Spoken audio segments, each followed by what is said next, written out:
Bonjour et bonne journée à tout le monde. Bon, ce que j'ai pu constater, c'est que nous, Africains, nous sommes toujours prêts à accuser l'ennemi externe. Mais l'ennemi interne, c'est-à-dire les ennemis endogènes du peuple africain, on a l'impression que pour nous, ils n'existent pas, alors que ce sont eux notre vrai et premier problème. Regardez le coup de poignard que ce militaire malien a fait au peuple malien et je dirais à toute l'Afrique. Oser écrire un livre où il accuse, piloté toujours par les services occidentaux, dans le cas précis par la France, où il accuse le gouvernement malien de crimes contre l'humanité. Et nous, le gouvernement malien est allé au Conseil de sécurité des Nations Unies, que moi j'appelle le Conseil de sécurité des Nations soumis aux marchands de la monnaie, de la dette et de la mort, parce que ce sont eux qui pilotent là-bas, ce sont eux qui l'ont créé, ce sont eux qui gouvernent. Les politiciens ne sont que des exécutants, des mercenaires. Nous demandons un débat au Conseil de sécurité des Nations Unies. Depuis combien de temps? La France met son droit de veto et le débat ne peut pas avoir lieu. De quelles Nations Unies nous parlons? Dernièrement, il y a quelques jours, il y a des audios qui ont fuité où des hauts officiers allemands préparaient un attentat en Crimée. C'est-à-dire, quand vous dites ils vont en Afrique, la coopération Mali, Allemagne, Niger, Allemagne, Burkina, Allemagne, les officiers allemands des audios ont fuité, que les Russes ont mis dehors, où ils se préparaient à faire un attentat en Russie, en Crimée. Ce n'est pas terroristes qu'on finance, qu'on pilote, non. Les officiers de l'armée allemande. Voilà les gens à qui nous avons affaire.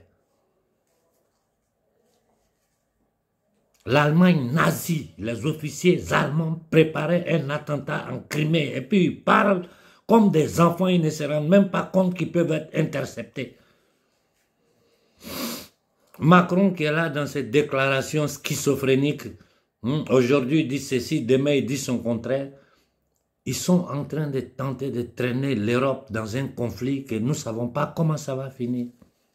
Sans oublier le crash économique qui se prépare. Ça fait combien de temps je vous dis, préparez-vous qu'il y aura un crash économique mondial qui risque pour nous les Africains d'être dévastant. Les lois que l'Union européenne est en train de mettre sur pied ici en Europe contre les populations occidentales, nous qui sommes ici, qui suivons la chose de près, on est choqués, on est dépassés. Ils ne peuvent plus venir se présenter aux yeux de l'humanité ou se présenter sur le continent africain pour nous parler de démocratie, quand en France, il n'y a pas de démocratie. Tous les Français conscients savent qui gouverne réellement la France. Ils ont vidé tous les États-nations de leur pouvoir, ils l'ont remis à une commission européenne, une commission de nominés que personne n'a voté, qui décide sur la vie des Occidentaux en les maltraitant aujourd'hui. Ici en Occident, celui qui ouvre la bouche, sur le champ, la police, le régent fort arrive. Il massacre les jeunes étudiants, il massacre la société civile qui manifeste. Le roi est nu. L'Occident ne cache plus ce qui est sa vraie essence, c'est-à-dire la barbarie. Et qui est derrière tout ça? Ce sont les marchands de la monnaie et de la dette. Nous, Africains, si nous n'arrivons pas à comprendre ça, pour sortir de cette logique-là, on va aller aux élections, celui-là va faire ceci, alors que nous savons que toutes les élections, aux États-Unis, il truc élection. Celui qui a gagné les élections aux États-Unis, il n'est pas au pouvoir. C'est un vieux atteint de démence sénile, un dépravé mental, un pédophile qui gouverne les États-Unis, qui est en train de traîner le pays dans une guerre infinie, qui met son droit de veto pour empêcher le cessez-le-feu au Moyen-Orient, qui continue d'armer.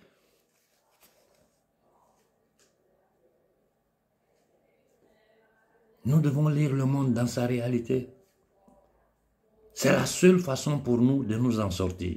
Parce que tant qu'on va rester dans des concepts abstraits, dans des bavardages inutiles, dans des analyses infinies, sans jamais chercher à donner une solution aux problèmes africains, nous ne nous en sortirons jamais.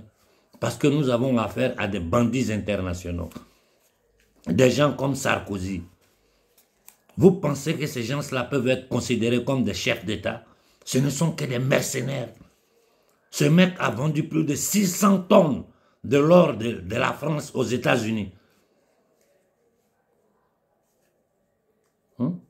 Ce sont eux qui ont assassiné Kadhafi. Ce sont eux qui ont assassiné Sankara. Ce sont eux qui ont assassiné, c'est-à-dire les politiciens européens au service des marchands de la mort, de la dette et de la monnaie. À travers des structures comme la CIA, l'MI6, la DGS française.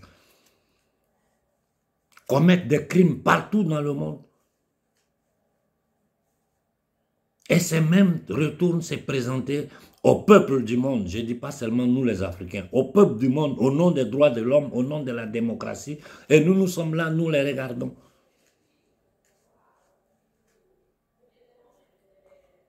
Les attentats sur les gazoducs russes, qui l'a fait? Ce sont les services secrets anglo-saxons, Amérique et Angleterre. C'est-à-dire ce sont des États terroristes. Aujourd'hui, ça a recommencé dans le Sahel. Les attaques simultanées des terroristes dans toute la zone de l'AES. Et sur ça, je vous avais prévenu. Je vous avais dit qu'ils n'allaient pas arrêter.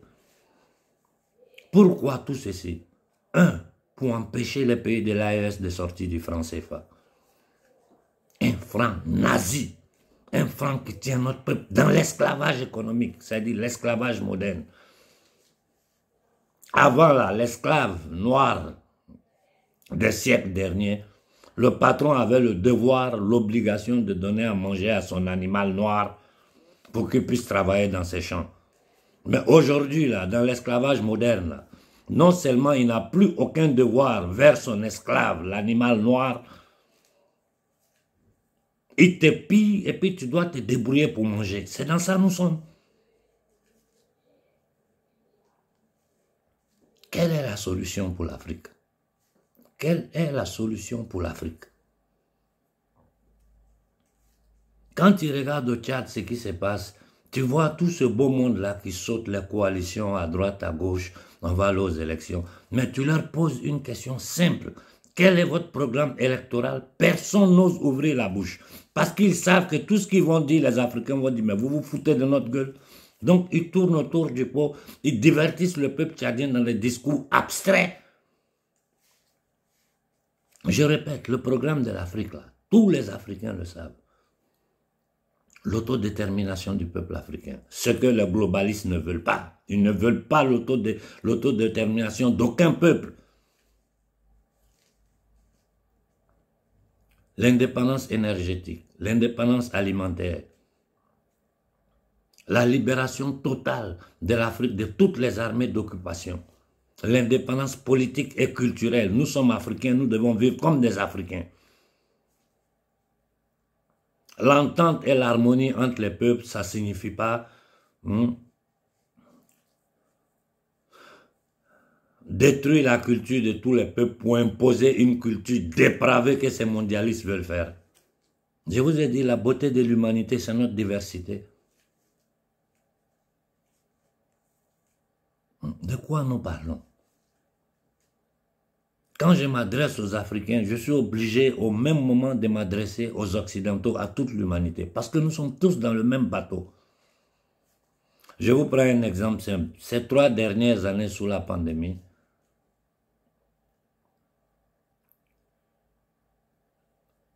la richesse mondiale créée,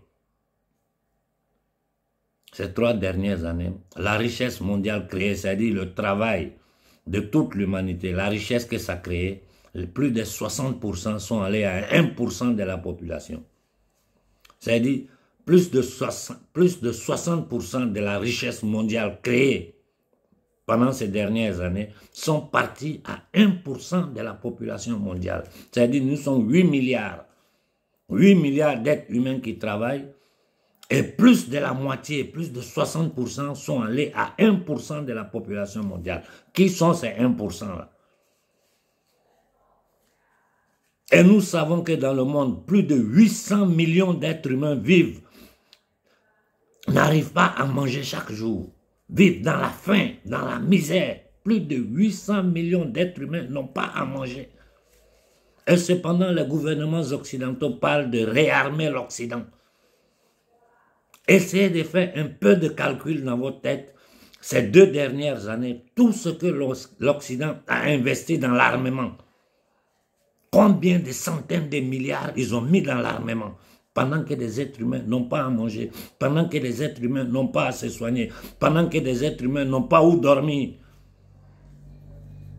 À commencer par les États-Unis, où il y a plus de 80 millions de gens pauvres, plus de 20 millions qui sont sans domicile. Et l'État américain continue d'investir dans l'armement.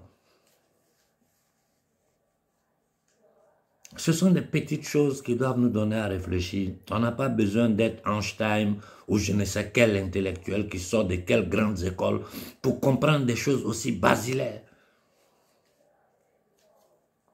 En ce moment où je vous parle, les Anglais et les Américains sont au combat au front en Ukraine, en train de combattre parce qu'il faut qu'ils détruisent la Russie à tout prix.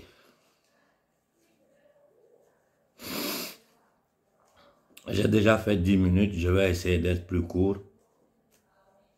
Au Congo, la solution est aux mains à Tshisekedi. Nous t'avons donné les conseils, nous t'avons donné les directions. Tout ce que tu es en train de faire, de voyager à droite, à gauche, ça ne sert à rien. Ça ne sert à rien. Tu es en train de te foutre des Congolais. Tu es en train de te foutre de toi-même. La seule chose que tu dois faire, c'est créer les conditions pour que les Congolais puissent se défendre contre les attaques du M23, c'est-à-dire de Kagame et de tous ces nègres de salon au service des entités démoniaques. Et pour ça, tu sais à qui tu dois t'adresser, tu sais ce que tu dois faire. Tant que tu n'auras pas le courage de le faire, que ta femme va se balader avec cette mercenaire qui est l'épouse de Ouattara en Côte d'Ivoire, celle qui n'a fait que piller, c'est elle qui gérait les biens de Bongo, de Oufo-Boigny, piller toutes ces familles-là, qui a commis des assassinats en Afrique. Nous savons tout de son histoire, cette femme-là. Ouattara qui a totalement livré la Côte d'Ivoire aux vautours. Livré la Côte d'Ivoire totalement. Je vous ai dit la dernière fois, calculez sur la dette publique ivoirienne ce que chaque Ivoirien qui naîtra doit. Et ce sont des dettes que nous ne pourrons jamais payer. Ça signifie que nous allons toujours rester en esclavage. Sankara l'avait dit, ne le payons pas. Et maintenant, nous devons commencer à dire que nous ne pouvons pas payer ces dettes, nous ne les payons pas. Au contraire, les marchands de la monnaie, de la mort, nous doivent à nous. Pour tous les crimes qu'ils ont commis en Afrique, pour tous les crimes qu'ils sont en train de commettre. Ce qui est en train de se passer dans le Sahara en ce moment, personne n'est informé en Europe. Attaques simultanées au Burkina, au Niger, au Mali, personne n'est informé. Aucun téléjournal n'en parle.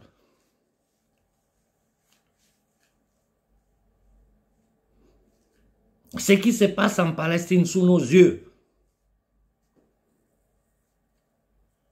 Mais l'homme noir qui est tenu en esclavage depuis 600 ans, quelle est la solution? Il y a 2 solutions. Un, les politiciens doivent avoir le courage de faire leur travail. Ça veut dire répondre aux aspirations du peuple. Et 2, le peuple doit s'élever. Un peuple qui a été tenu en condition... Les mots me manquent pour dire ce que le peuple noir a subi. Aujourd'hui, là, cette jeunesse africaine consciente, là, qu'est-ce qui vous empêche de vous lever? J'ai passé toute l'année dernière à le répéter. Et cette année encore, je suis en train de le répéter. Vous ne pouvez pas vous organiser entre vous sur le continent, les jeunes leaders africains, vous parler, choisir un jour et faire lever tout le monde dans l'AES parce qu'en ce moment, c'est l'AES qui est en danger. Et je vais ouvrir une parenthèse pour dire au colonel Koïta, tu sais, cette histoire de Ben, ça commence à nous fatiguer. Vraiment, ça commence à nous fatiguer. Je me suis adressé à toi publiquement. Au moment où il doit sortir, ils ont trouvé encore une accusation farfelue pour le retenir en prison. C'est jusqu'à présent, sur le chéquier international, nous n'avons pas agi, nous ne l'avons pas fait à cause de toi. Parce que si nous attaquons là, ça va affaiblir le gouvernement malien. Nous pouvons mettre des organismes non gouvernementaux sur le dossier de Ben le cerveau et ça ne fera qu'affaiblir le gouvernement malien. Et le gouvernement malien risque de tomber pour ça parce que les gens vont en profiter. Vous avez à peine pris un coup de poignard dans le dos d'un officier malien. Nous autres qui devons vous protéger là, ne nous obligez pas à aller contre vous. Parce que quand on va attaquer là, tout va retomber sur le colonel Koïta. Et c'est ce que nous voulons éviter. Et tout ce beau monde qui s'est baladé au Mali a tiré les photos avec Ben, avec le gouvernement malien, où vous êtes, bande de lâches, d'hypocrites et d'affairistes. Aujourd'hui là, si tout le monde panafricain s'est levé pour demander la libération de Ben là, Ben demain matin il serait libre. Parce que la pression allait monter sur les indignes qui sont au Mali, qui sont en train de le tenir en prison. Mais vous êtes tous zit, personne ne dit pas une parole. C'est encore nous qui devons nous lever pour venir défendre Ben. Alors que ceux qui étaient, au moment où c'était bon là, tous ceux qui étaient autour de lui, qui faisaient du bruit, qui sautaient des voitures décapotées, qui montaient sur le podium là. Aujourd'hui, le frère est en prison. De façon injuste parce qu'il n'y a aucune accusation claire et personne n'ouvre la gueule pour dire une parole. Divertir le monde avec leurs problèmes personnels. Du n'importe quoi. J'ai dit au colonel Koïta, je viens de nouveau publiquement te demander d'agir pour faire sortir notre frère. Nous ne pouvons pas prendre des positions juridiques sur le plan international à cause de toi. Je te dis, c'est toi que nous on regarde et puis on est encore calme. Sinon cette histoire de Ben là, on va régler ça en 48 heures. On ne dit rien, c'est toi que nous protégeons. Et c'est à toi que nous demandons, c'est toi qui as le pouvoir de faire sortir Ben des prisons. Et c'est à toi que nous le demandons humblement. Il faut agir pour faire sortir notre frère des prisons. Si, parce que si nous n'agissons pas, c'est à cause de toi, colonel. C'est à cause de toi que nous ne faisons rien. Et nous sommes encore en train de nous adresser à toi. C'est pour toi que nous, on est silencieux. Sinon, le problème de Ben, là, on va régler ça rapidement. S'il te plaît, fais quelque chose pour le frère. Et j'ai dit à tous les lâches qui étaient en train de sauter autour de Ben, jusqu'à présent, une seule déclaration de votre bouche n'est pas sortie. Vous n'avez pas honte. Lâche, affairiste. Moi, je n'ai jamais eu de contact direct avec Ben. J'ai parlé avec Ben à travers d'autres personnes, mais personnellement, je n'ai jamais eu de contact avec lui. Mais c'est un frère de combat. Quand il est injustement emprisonné, sans aucune... Donnez-nous les preuves de ce que vous dites là, et puis on va dire vous avez raison. Personne ne peut donner aucune preuve. Ça ne fait que divaguer, parler dans l'abstrait, cybercriminalité. Ça signifie quoi? Et tous ceux qui ont mené le combat pour faire arriver Koïta au pouvoir, tout ce monde-là en prison aujourd'hui. Et les mêmes politiciens qui ont vendu le Mali, qui se sont enrichis, ces mêmes familles-là sont encore en train de manger au Mali pendant que le peuple malien est dans la souffrance. Nous demandons au peuple malien de serrer la ceinture à cause de toi, Koïta. Pour te mettre dans de bonnes conditions pour pouvoir continuer ton travail. Mais il faut que tu nettoies ce pays-là. Si tu ne nettoies pas ce pays-là, ces entités démoniaques, ces ennemis endogènes-là vont te nettoyer toi. Je le dis ici devant toute l'Afrique m'écoute. Si tu ne mets pas, si tu ne nettoies pas le Mali, ils vont te nettoyer. Et je profite pour dire à tous ces politiciens-là, Choguel, personne ne le touche. N'essayez même pas de toucher Choguel. Sinon nous allons vous toucher, vous et vos familles. Je répète, n'essayez pas de toucher Choguel. N'essayez même pas. Tous les coups que vous allez tenter de monter contre lui seront déjoués. Et c'est nous que le peuple malien écoute. Ce n'est pas vous des vendus. Ils savent qui vous êtes. Ils savent pendant 70 ans ce que vous avez fait au Mali. Ils savent comment vous avez fait un coup d'État piloté par la France et assassiné Modibo Keïta en prison. Ce sont ces mêmes familles-là qui sont encore en train de travailler pour le gouvernement Rothschild de France, donc pour les marchands de la monnaie et de la dette. Quelle inconscience pour vos petits privilèges, pour vos biens personnels. cette histoire du Tchad là, moi hier j'ai discuté, je vais discuter avec des frères tchadiens. Il ne faut pas que nous passions par les armes. Évitons que de faire, d'utiliser les armes pour résoudre certains problèmes. C'est-à-dire ça, c'est la dernière des solutions. Quand le conflit n'a pas encore pété, c'est-à-dire nous ne sommes pas dans le cas comme celui du Congo, où nous sommes obligés de nous défendre parce que nous sommes attaqués. Dans le cas du Tchad, là, on peut trouver d'autres solutions.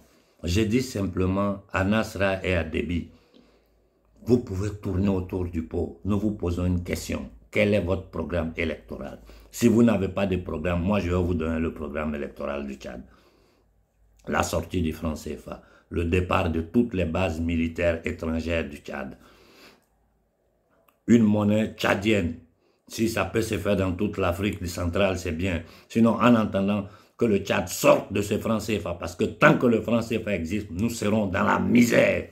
Cette monnaie a été créée pour ça, pour tenir l'homme noir, l'animal africain en esclavage, parce qu'ils nous considèrent moins que des animaux, ces gens-là. Je parle des marchands de la monnaie et de la dette. Ceux qui sont en train de faire verser le sang en Ukraine, au Moyen-Orient, au Congo. Regardez ce qu'ils ont fait du Soudan. Regardez ce que le Soudan est devenu. Personne ne parle du Soudan. Là, les Américains sont intervenus directement. Regardez le chaos qu'ils sont en train de commettre en Haïti aujourd'hui avec ces bandes armées de criminels. Déstabilisés pour régner. Et cette même Union européenne se présente au Niger pour dire qu'ils vont faire des accords bilatéraux avec le Niger.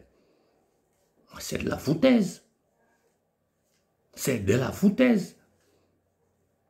Expliquez-nous le pourquoi d'une armée d'occupation comme celle américaine est sur le sol du Niger. Pour quel motif? Si c'est la CIA qui crée les terroristes, qui en ce moment sont en train d'attaquer nos populations, c'est-à-dire ceux qui créent le terrorisme viennent s'installer sur notre territoire pour dire qu'eux vont venir nous aider à nous défendre contre le terrorisme. Ça, c'est quelle schizophrénie, ça? C'est de la foutaise. C'est nous considérer moins que des animaux. Tout ça pour nos richesses. Regardez le cas de la Côte d'Ivoire aujourd'hui. Ouattara a installé les Américains. Les Français sont là. Il a installé les Américains. Les Ivoiriens sont séquestrés sur leur propre territoire. La Côte d'Ivoire est séquestrée par ce voyou, cette entité démoniaque. Même les Français vomissent Ouattara. Le Français du quotidien, si tu discutes avec lui, tu dis Ouattara, il te dit non, mais ce monsieur, c'est pas la peine. Il est assis au pouvoir en Côte d'Ivoire. Parce que le gouvernement Rothschild de France le soutient. Parce que le pouvoir anglo-saxon le soutient, vu qu'il leur permet de venir occuper militairement la Côte d'Ivoire.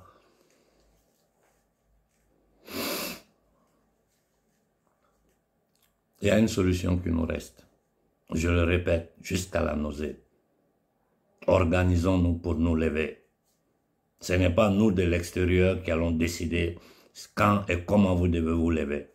C'est vous qui devez avoir l'abnégation, l'humilité, le courage, l'intelligence et la conscience de comprendre qu'il est temps que le peuple africain, après 600 ans de souffrance, se lève pour dire ça suffit. Vous êtes des centaines de millions de jeunes. Comment est-ce possible que vous ne pouvez pas, dans les pays de l'AES, concorder une manifestation globale, que toute l'AES se lève ensemble?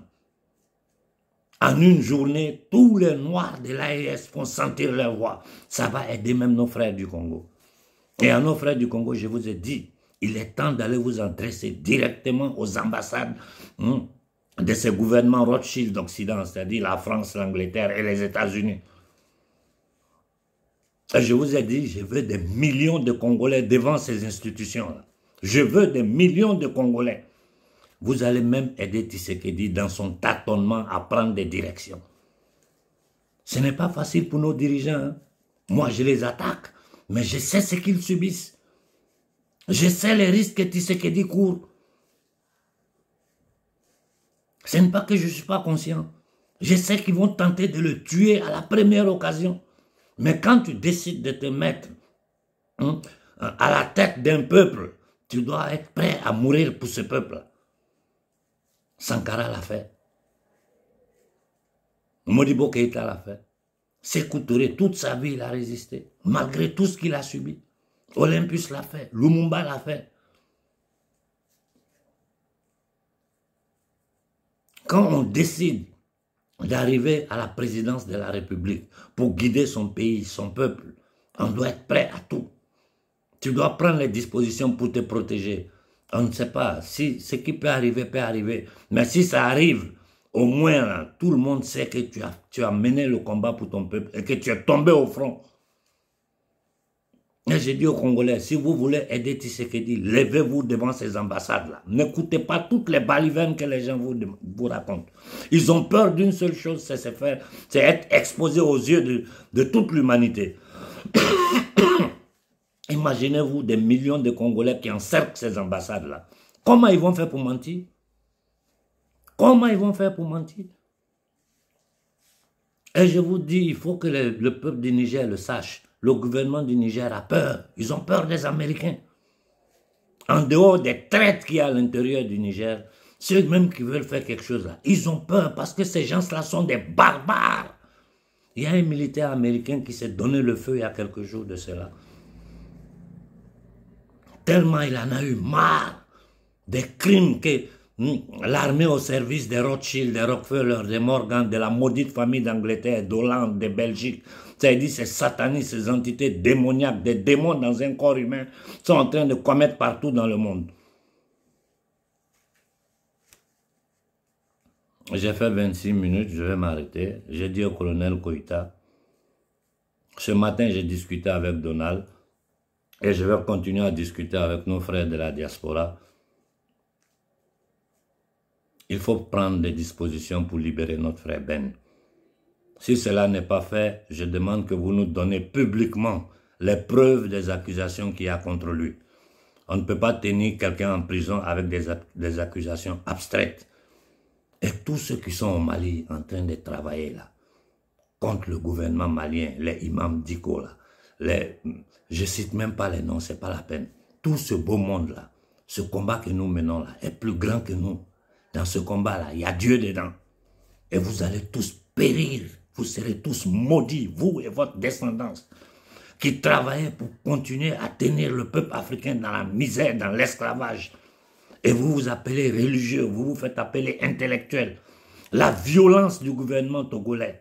J'ai posté une vidéo où des militaires frappent des gens. Mais, c'est-à-dire, quand je l'ai posté, les gens ont commencé à m'appeler ici pour dire, mais Konaré, c'est quoi ça? J'ai dit, c'est ça, le régime togolais, qui maintient ce peuple-là dans la misère, dans la peur, dans le traumatisme depuis 50 ans, de père en fils. Et les démocrates du gouvernement Rothschild de France ne disent rien.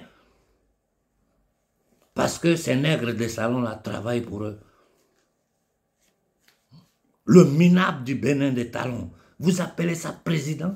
Un assassin, un criminel, un dépravé mental, qui ne passe son temps qu'à faire de la sorcellerie. Au Bénin, les gens n'ont pas à manger. Au Bénin, les gens sont dans la souffrance. L'économie est totalement informelle. Tout ça là, c'est le franc CFA qui est derrière ça. J'ai fini en disant à nos dirigeants, ces institutions des usuriers internationaux là, faites attention. Faites attention. Nous, en ce moment, on ne peut pas s'en prendre à vous parce que si nous nous en prenons à vous, nous vous affaiblissons et ça va arranger nos ennemis. Voilà pourquoi si beaucoup de choses, on se tait. Mais certaines choses qui sont vraiment fondamentales, on ne peut pas se taire. Il faut que vous accélérez la sortie des pays de l'AES, du franc CFA. Maintenant, et ce n'est pas moi qui le dis, c'est toute l'Afrique qui me bombarde du matin au soir. Choguel, ça c'est ton travail. À toi, nous on a confiance pour ça. Ça c'est ton travail, Choguel. Et sois tranquille, personne ne peut te toucher au Mali comme hors du Mali. Parce que s'ils le font, nous allons faire péter toute l'Afrique. Oui, oui, c'est nous qui retenons les jeunes. C'est nous qui les retenons. Sinon, toutes vos institutions là, on vous a donné un petit exemple au Sénégal il y a 2 ou 3 ans de cela. Moi, j'étais derrière ça. Et si les Sénégalais m'avaient écouté, qu'on avait terminé le travail là, aujourd'hui, là, le Sénégal ne serait pas dans ces conditions. Toujours des imams, des hommes politiques, des soi-disant intellectuels ont permis que Macky reste au pouvoir. Voilà les résultats aujourd'hui.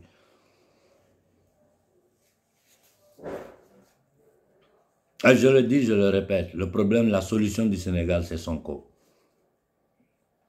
Moi, j'ai confiance en lui. Si Sonko vient au pouvoir, ils vont tous dégager. Je vous l'ai dit, écrivez, mettez à côté. Si je me trompe, je vais sortir pour m'excuser devant vous. Mais j'ai dit que je donne ma confiance à Sonko. Quand il fait une erreur, je suis le premier à sortir pour le critiquer publiquement. Je vous dis, vous n'avez pas idée des menaces que nos dirigeants reçoivent. Nos dirigeants sont menacés. Même des diables dans un corps humain comme Ouattara, ils sont menacés. Mais ils sont tellement pourris, compromis. Ils ont les mains tellement pleines de sang. Ils sont obligés de continuer. C'est-à-dire ils font ça pour leur propre survie, pour la survie de leur famille. La Côte d'Ivoire est gouvernée par le clan Ouattara.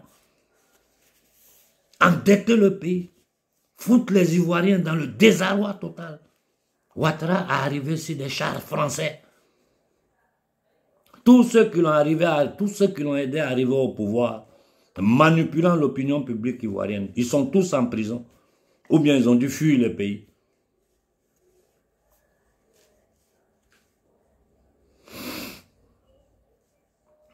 Au Gabon, ce n'est pas la peine. Ils nous ont fait le jeu des 3 cartes et ils ont placé un autre nègre de salon qui est là, un voleur, un escroc. Toujours des militaires indignes. Quand je prends le cas de la Guinée, je regarde le Doumbia, j'ai même ma main sur ma tête. Regardez le capitaine Ibé, regardez le colonel Koïta, et puis regardez Doumbia. Vous voyez qui est militaire et qui est criminel. C'est-à-dire, quand il regarde Doumbia, c'est un voyou. Quand nous, on était gosses, là, au cinéma, autour des cinémas, dans les quartiers, il y avait des gens, en Côte d'Ivoire, on les appelait les nouchis. Quand il regarde Doumbia, là, c'est un nouchi, c'est un voyou. C'est un gangster, c'est un criminel. Accompagné par un agent secret français. Piloté par la France, les pays de l'OTAN. Pourquoi? Ils sont en train de construire des bases militaires secrètes en Guinée, des aéroports secrets. Tout ça pour transporter nos matières premières. Tout ça pour partir avec les richesses de la Guinée. Nos premiers problèmes sont nos ennemis endogènes. Avant de nous attaquer aux ennemis exogènes, là. Si de l'intérieur, les gens n'ouvrent pas la porte à l'ennemi, il ne peut pas rentrer. Regardez ce qui se passe au Mali. Regardez ce qui se passe au Mali. Le Mali risque d'être le danger pour toute l'Afrique de l'Ouest. Pour toute l'AES, si Koïta ne fait pas le nettoyage. Je vais m'arrêter là, j'ai fait plus de 30 minutes. Il faut que nous nous préparons à nous lever tous dans l'AES. Il faut que nous nous levons tous. Et Koïta, je te le dis, au nom de toute la diaspora africaine, au nom de tous les leaders dignes du panafricanisme, il faut agir pour faire libérer Ben. Nous ne disons rien, nous ne pouvons pas monter au créneau. À cause de toi, c'est à cause de toi qu'on laisse tomber. Parce que si on monte au créneau, c'est toi les gens vont attaquer. Je m'arrête là pour aujourd'hui. Réfléchissez sur les paroles que je vous ai dites. Et il faut que nous nous organisons dans l'AES pour nous lever. Au Congo, il faut que vous vous préparez à prendre ces ambassades-là pacifiquement. Je veux voir des centaines de milliers de Congolais devant. Ils ne pourront pas le censurer. Les attaques aujourd'hui dans l'AES, ici en Occident, personne n'est au courant. Il n'y a que nous, de la diaspora, qui le savons parce que nous sommes connectés sur l'Afrique. Si ça, ce n'est pas un complot, comment vous appelez ça? Faisons une profonde réflexion. Et il est temps, le plus rapidement possible, que nous arrivons à nous organiser pour nous lever dans toute l'AES. Et surtout au Congo, il est temps que le peuple se lève. Si vous vous levez là, Tshisekedi aura le courage de faire encore un pas en avant. Si vous restez assis, il va continuer dans ses bidons voyages. C'est-à-dire, tu vas discuter avec les responsables de la souffrance de ton peuple. Tu vas négocier avec les criminels. Au lieu de prendre des directions qui vont permettre au Congo de sortir de cette situation. Anas Rae Déby, je vous dis, dites-nous votre programme électoral. L'Afrique veut comprendre ça. Si vous n'êtes pas capable de le dire là, C'est-à-dire, vous vous foutez. C'est-à-dire, vous devenez ridicule aux yeux du peuple africain. Dites-nous quel est votre programme. Nous, notre programme, nous, Africains, on connaît.